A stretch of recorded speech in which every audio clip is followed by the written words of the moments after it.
अस्सलाम वालेकुम dear students. जैसा कि आप लोग जानते हैं कि हम हिस्ट्री का 7वां चैप्टर पीजेंट्स एंड फार्मर्स पढ़ रहे हैं। उसमें से हमने कल इंडिया में पीजेंट्स और फार्मर्स के साथ किस किस्म की एक्सप्लॉयटेशन हुई वो हमने कल पढ़ लिया।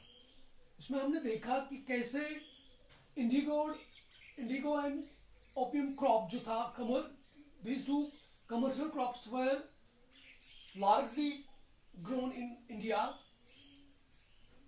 during the 18th century. फिर जब चाइना में ओपियम की रेट्स बढ़ गई तो कैसे ब्रिटिशर्स ने यहाँ पे इंडियन फार्मर्स को और पीजेंट्स को प्रेशराइज किया ताकि वो ज्यादा से ज्यादा ओपियम की प्रोडक्शन करे। उसके अगेंस्ट उनको कभी कभी वो लोन भी देते थे, लेकिन जो प्रॉफिट का मसला था वो सारा ब्रिटिशर्स के जेब में जाता था। तो आज हम ओपन फील्ड सिस्टम और रिच फार्मर के बारे में जानने की कोशिश करेंगे। जहां तक ओपन फील्ड सिस्टम का सवाल है,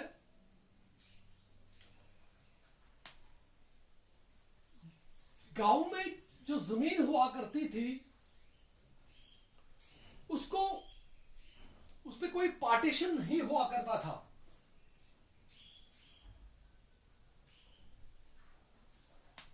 जैसे आज के डेट में हम देखते हैं कि जमीन जो है उस पे अलग अलग पार्टीशन किए हुए होते हैं, स्मॉल छोटे छोटे, लेकिन इसको छोड़ के जो ये बगैर बाउंड्री की जो जमीन हुआ करती थी उसको ओपन फील्ड सिस्टम कहते थे।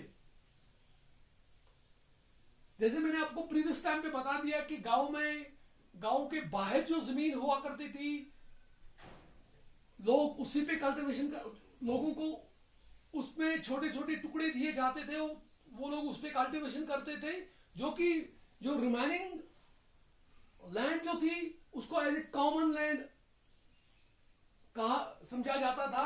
उस पे सारे गांव वाले मिलके उस पे कल्टीवेशन करते थे। जहां तक ओपन फील्ड सिस्टम का सवाल है, हर साल हर एक गांववासी को छोटे छोटे जमीन के टुकड़े दिए जाते थे फॉर कल्टीवेशन,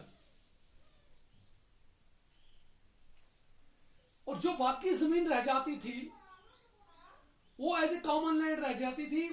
उस पे सारे गांव के लोग मिलके उस पे उनका एसेस होता था, उस पे कल्टीवेशन करते थे।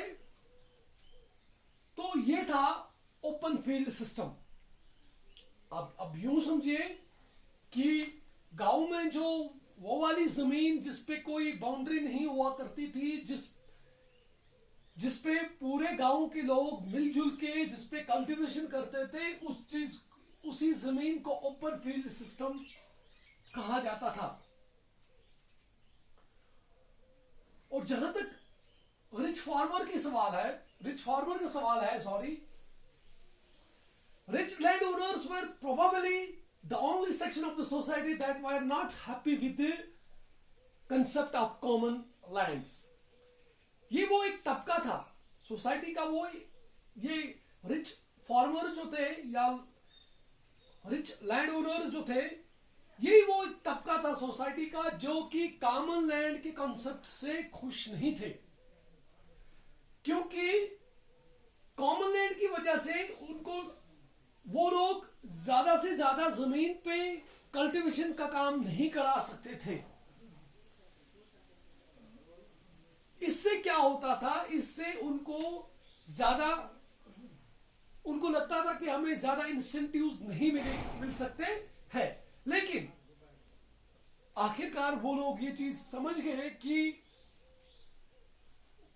इस कॉमन लैंड से हम अपने प्रॉफिट को मल्टीपल कर सकते हैं। इससे हमारा मुनाफा जो है ये बढ़ सकता है। तो ये थे एक तो ओपन फील्ड सिस्टम और दूसरा रिच फार्मर्स। और उसके बाद जो तीसरा है वो है ए लेबरर, एक मजदूर। उसको इन कॉमन लैंड से क्या फायदा मिलता था वो हम देखेंगे। सबसे पहले उसको इन कॉमन लैंड से वो अपने कैटल्स को फीड कर पाता था। कॉमन लैंड से गरीब इंसान अपने लिए फायरवुड लाता था। इससे वो अपने लिए गुज़ा हासिल करता था।